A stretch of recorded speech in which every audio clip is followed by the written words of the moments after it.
안녕하십니까. 고대사의 짐은 찌티한박입니다.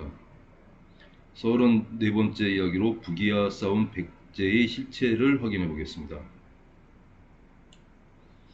5세기 북이와 전쟁이 일어난 왕국 유연제국. 유연제국과 북이. 국경을 마주보고 있는 유연제국과 북이. 유연과 북의 위치를 보겠습니다. 유연제국은 몽골 지역을 지배했던 왕국이고 북이는 선비족의 탁발부가 공격했습니다. 유연은 북위의 북쪽에 위치해 있었습니다. 국경을 나란히 하고 있었거든요. 그런데 유연의 주적은 북이었습니다. 유연 제국이 4세기 후반에 들어서면서 여러 왕국을 복속하기 시작했는데요. 이때 유연의 남쪽에 있는 북이와의 갈등이 커지며 결국 무력이 동원된 전쟁이 일어났습니다. 유연과 북이의 전쟁 5세기. 북이는 429년과 449년 두 차례 걸쳐서 유연을 공격했고 424년에는 유연이 6만 명의 기병으로 북이를 공격했습니다. 이 유연과 북이가 기병을 동원한 전쟁이 발생했던 시기가 5세기입니다.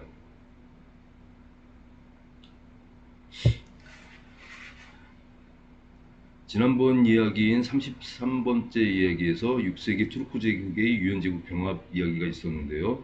잠시 보면은 부민이 유연제국의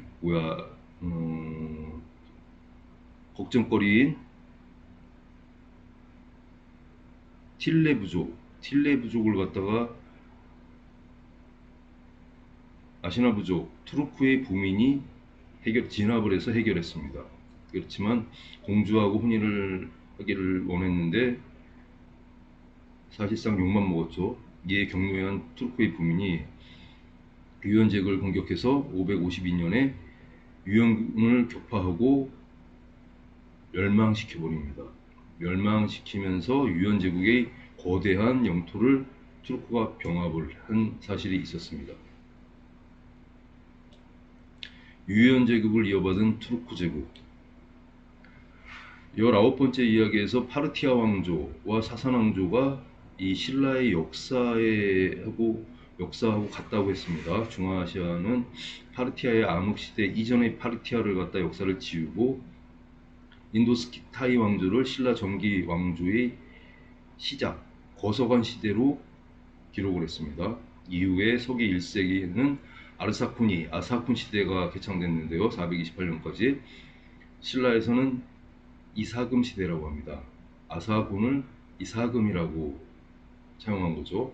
그리고 5세기에는 사산의 마르즈반 시대가 개창됐는데요. 우리 같은 경우에는 마르잔, 마립간이라고 합니다. 이후 5세기 말 카바드 1세가 등극했고 우리는 왕의 시대가 열렸습니다. 그리고 7세기 중반에 사산이 멸망하고 우리 신라 정기 왕조도 끝을 맺었습니다. 파르티아 왕조와 그 역사를 이어받은 사산 왕조가 신라의 이사금 시대하고 마리칸 시대하고 왕의 시대였습니다. 아사군, 우린 이사금이라고 하죠. 마르산, 우린 마리칸이라고 합니다.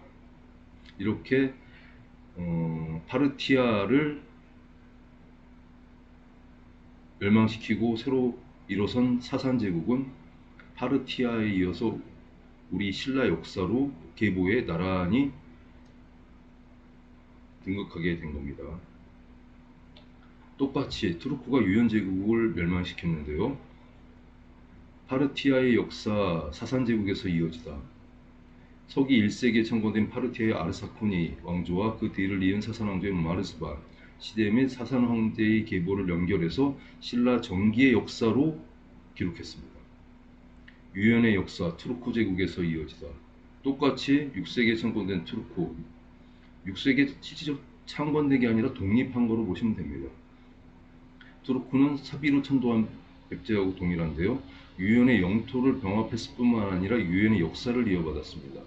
투르크 제국의 유연 제국을 병합한 이후로 우리 역사에서 투르크는 사비백제로 기록되었기에 유연 제국과 북이의 전쟁이 백제와 북이의 전쟁으로 기록된 것이었습니다. 10번째 이야기를 발췌해 보겠습니다. 사비로 이전한 백제. 사비로 이전한 백제와 투르크 제국을 갖다가 비교를 한 건데요. 이건 앞에서도 본 거하고 똑같습니다. 지증왕을 지대로 하는데 이 카바드 1세의 기베흐, 주로 키는 지로 채용됐죠. 지베흐를 채용한 겁니다. 버펑왕의 모직지는 마즈다키, 즉 마직지를 채용한 겁니다. 간주리가 진흥왕하고 다른 사람으로 보고 있는데요. 간주리는 커즈로 1세, 커즈로를 카스리라고 했는데 이 카스리를 사용한 겁니다. 진흥왕의 부인은 백제공주였죠. 커즈로 1세는 투르크 공주입니다. 똑같이 신라하고 백제가 동맹을 맺고 고구려 영토를 나눠 차지했습니다. 사사는 투르크와 동맹을 맺고 훈, 즉 고구려 영토를 나눠 차지했습니다. 얼마 후 신라와 백제 간의 전쟁이 일어나서 승리한 신라가 백제가 고구려에서 빼앗은 영토를 차지하고 백제왕도 전사했습니다. 똑같은 역사죠. 얼마 후 사사한과 투르크, 즉 동맹을 맺고 고구려 영토를 나눠 차지했던 사사한과 투르크 간의 전쟁이 발생했는데 여기서 승리한 사산, 즉 신라가 투르크, 사비 투르크, 즉 백제가 고구려에게서 빼앗은 영토를 모두 차지했습니다. 여기서 투르크 왕도 전사합니다.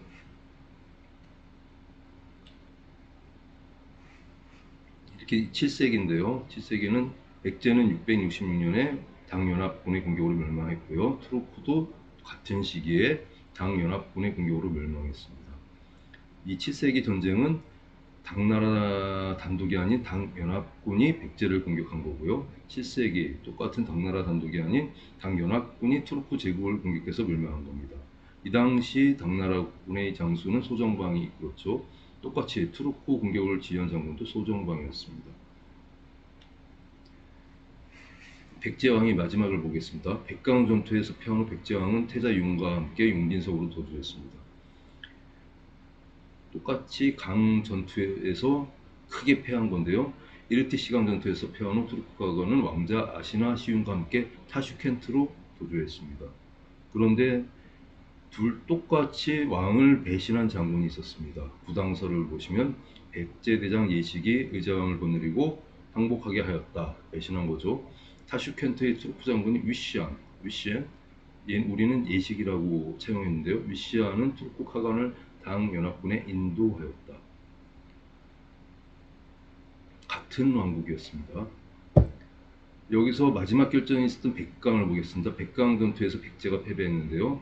투르크는 이르티시강 전투에서 패배했습니다. 근데 우리는 이 삼국사기에 보면은 모든 지명과 인명을 대부분 두 글자로 했는데요. 실제 이름은 길었습니다. 대부분. 그렇지만 두 글자로 했기 때문에 우리가 그 실체를 확인을 못하고 있었던 건데요.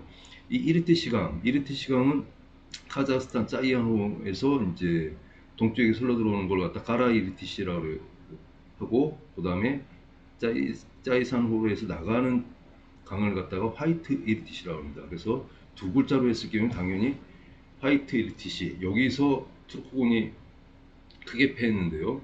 이걸 갖다가 두 글자로 사용하면 당연히 백강이라고밖에 할 수가 없습니다. 신라 왕의 시대 왕조는 사산 왕조였고 6세기에 사비로 이전한 백제 왕조는 6세기에 창건된 투르크 왕조였습니다. 투르크 왕조 중에서 서투르크 왕조입니다. 서투르크 왕조가 사비 백제에 해당됩니다. 그러면 6세기, 7세기가 역사가 백제하고 투르크가 동일했는데요. 지금 우리가 본 것처럼 5세기에도 북이하고 백제가 싸웠는데 투르크가 유연 제국을 병합했거든요. 그래서 유연이 북이하고 싸운 게 백제가 북이하고 싸운 거로 기록된 것입니다. 연도의 차이는 있지만 5세기에 사기에 기록될 정도의 북이와의 대전쟁이 일어난 왕국은 백제하고 유연 제국뿐이었습니다. 여기서 백제의 실체는 투르크가 병합한 유연 제국이었습니다. 북이와 싸운 백제의 실체는 투르크 제국이 병합한 유연 제국입니다.